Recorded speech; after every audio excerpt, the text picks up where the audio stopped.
Duterte's war on drugs, explained. From July 1st to August 30th of this year, 550,000 houses were visited, 12,900 suspects arrested, 800 search warrants implemented, 895 suspects killed, and 626,000 drug users and pushers surrendered. This means that 97.8% surrendered, 2% arrested, and only 0.14% killed. What about the accusation of extrajudicial killings? Did Duterte condone extrajudicial killings? This has been shown to be not true. In fact, in his inaugural speech he said, "As a lawyer and a former prosecutor, I know the limits of the power and authority of the President. I know what is legal and what is not. My adherence to due process and the rule of law is uncompromising." And in his State of the Nation address he said, To our police officers and other officials, do your job, and you will have the unwavering support of the Office of the President. I will be with you all the way. Abuse your authority, and there will be a hell to pay.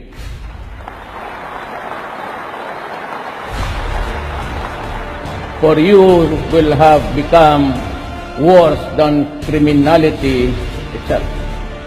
I order the National Police Commission to hasten the conduct of investigation and adjudication of administrative cases against police officers involved in criminal activity and illegal activity, and prescribe policies on lifestyle checks for PNP members. what about his shoot-to-kill orders? This is what he actually said. I repeat again for all everybody's consumption. Do not kill if you are not in danger of losing your life. But in effecting an arrest, when there is a violent resistance, because in effecting an arrest, you have to overcome the guy to bring him to the folds of the law.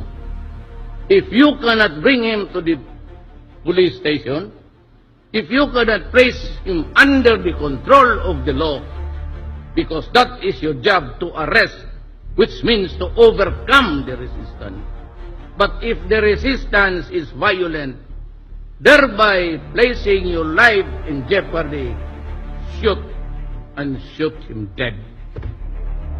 Can I be more clearer than that? But who is behind the vigilante killings? For the extrajudicial killing, they say, it's not the work of the police to be wrapping people with plastics and put them in the bag. That is not the job of the police. I just told him that one bullet will do.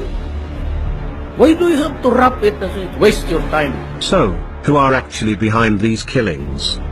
First, there are drug groups killing other members of competing drug groups. This is also happening in other countries. Second, drug lords hire assassins to kill users and pushers who have surrendered to the police.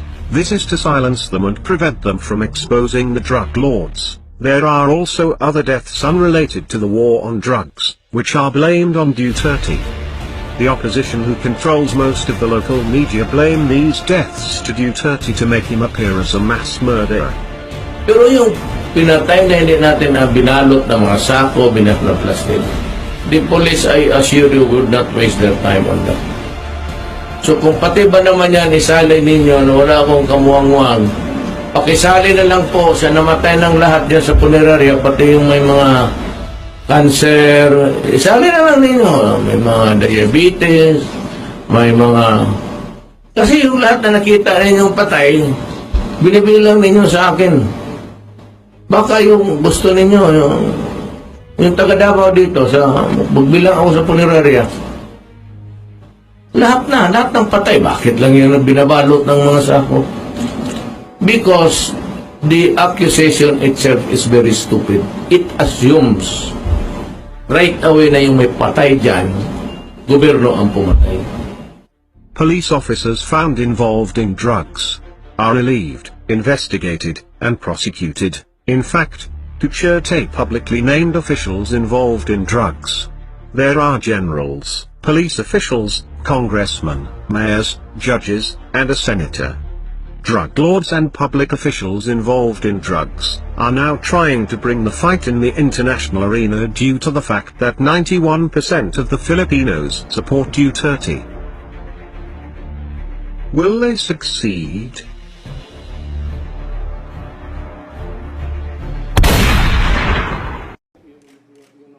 It's been just over 100 days since Rodrigo Duterte was sworn in as the 16th president of the Philippines.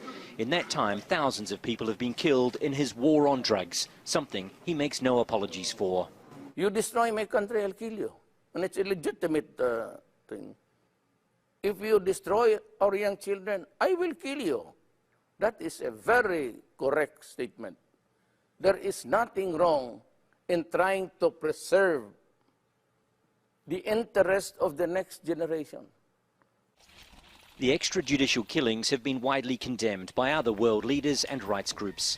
As well as police shootings, there have been vigilante killings, while some people have been caught in the crossfire, including children. So what about the children and the innocent people who have been killed? Well, that is bad. So will those cases be investigated? Yes, Do you promise that? Of course. But let me tell you, this is the law of my land. Here is a police. Here is a gangster. He's armed with an M16. The gangster only a pistol. But when they meet, they exchange fire. With the police with an M16, it's one burst, and hits 1,000 people there, and they die. There's no criminal liability. Foreign policy is also changing quickly under Duterte's leadership. Traditionally strong relations with the United States are strained. And Duterte says he wants a better relationship with China, despite a territorial dispute between the countries in the South China Sea. He's about to go to Beijing, but he says he will not compromise on the disputed reefs and islands that he says belong to the Philippines. Nobody in the Constitution allows anybody to give it up. Even the president cannot give it up. Those are our entitlements. This is an island. Everybody, every country in this world is given its own fish pond. That's your fish pond where you get the fish, the shells, and everything. You cannot give it up. You can only negotiate to prevent war. Opinion polls suggest the president's approval rating has dropped a little, but he remains a popular leader in a country that elected him to get things done, however controversial they may be. Itong Cebu, what's the reason why I won by landslide? Security is the answer. Sense of security na. Kasi sinabi ko nung mayor ako, umalis kayo dito sa Davao. If I drug po, sir, patayin ko kayo. Tapos, walang istorya. Kaya makita ninyo, there's a lot of killing, and I have maintained my cold silence. Nag-warning na ako. Wala akong magawa. You want me to fight the drug war? I am not fighting a crisis. I'm fighting a war.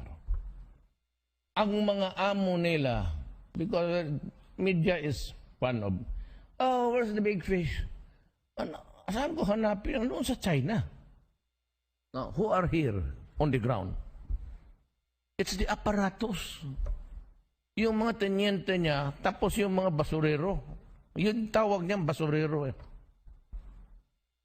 Sabi niya, bakit mo pinapatay ang patay? Anak ka na. I have to stop the problem. I have to deny them the market.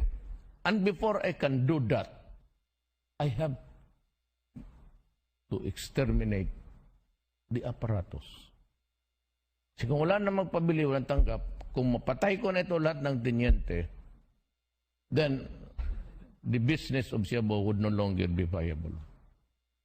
Tignan mo ginawa nila sa bayan natin. Kaya ako galit. Kaya talagang galit. Kaya ako walang atrasan. Kung matanggal ako sa trabaho, fine. Kung yan lang ang patakot sa akin, impeach, go ahead. Kundita kayo? Sige, kundita kayo dyan. Ako ba mag-swear in sa inyo? Sige, ilang general kayo gustong mag-take over? May problema tayo. It's war. It's not a crisis. It is already the nation that you are trying to destroy by being a member of that apparatus. I have ordered the opening of the military camps because ang military lang ang may mga big spaces reservation. Sabi ko sa kanila, give me 1 hectare in every region. I have to build rehab centers all over the country. Apurado lang yung mga gago eh. It will really come to pass that we have just to do something about our countrymen. I have repeatedly told you, we cannot build a nation by killing our own citizens, and that goes for wars. Pag hindi ko ito natapos, itong problema sa drugs, walang Pilipino na presidente makatapos yun. Tingnan mo. 7 years from now, double the addicts. Then we will have the narco politics. It's not easy to take human life, but I am sorry. Ganon talaga. I would stop drugs and criminality in 3 to 6 months.